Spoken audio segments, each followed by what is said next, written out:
அனைவருக்கும் வணக்கம். தூத்துக்குடியிலிருந்து விஜி பேசுகிறேன். நாம் இன்னைக்கு தெரிஞ்சுக்க போகிற புத்தகம் லெஸ் ஜிப்லின் எழுதிய மக்களை கையாளும் கலை.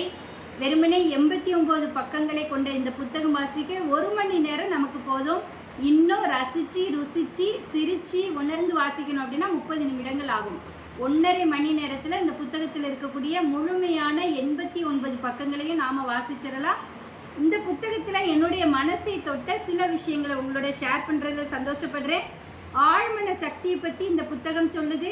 பிறருக்கு நாம் முக்கியத்துவம் கொடுக்கணும். அன்பு, பாராட்டு, நன்றி, அங்கீகாரம், ஏற்றுக்கொள்ளக்கூடிய மனப்பான்மை நமக்கு இருக்கணும். அப்போ தான் நம்ம பிறரை எளிதாக கையாள முடியும் அப்படின்னு இந்த புத்தகம் சொல்லுது. நமக்கு நாமே கடிதம் எழுதணும். நம்மளுடைய விலாசத்துக்கு நாமளே கடிதம் எழுதி அதை பிரித்து நாம் படிக்கணும் அப்படின்னு சொல்கிறாரு. ஒருவருடைய வருவாய்க்கும் அவருடைய வாய்க்கும் சம்மந்தம் இருக்கு. ஒருவருடைய வருவாய்க்கும் அவருடைய வாய்க்கும் சம்மந்தம் இருக்குன்னு நம்மளுடைய பேச்சு வழக்கு எப்படி இருக்கணும் அப்படிங்கிறத இந்த புத்தகம் சொல்லுது. எப்பவும் புன்னகையோடு இருங்கப்பா, மிதமான குரலில் பேசுங்க அப்படின்னு, இனிமையான குரலில் பேசுங்கன்னு இந்த புத்தகம் சொல்லுது. ஒருவரோடு பேசும்போது மகிழ்ச்சியோட நம்மளுடைய உடல், நம்மளுடைய தலையை அசைச்சி அவங்களுக்கு ஒரு மரியாதை, அங்கீகாரம் கொடுக்குமாறு இந்த புத்தகம் நமக்கு சொல்லுது. 100% வெற்றியை வாழ்க்கையில் நீங்கள் எதிர்பார்க்காதீங்க.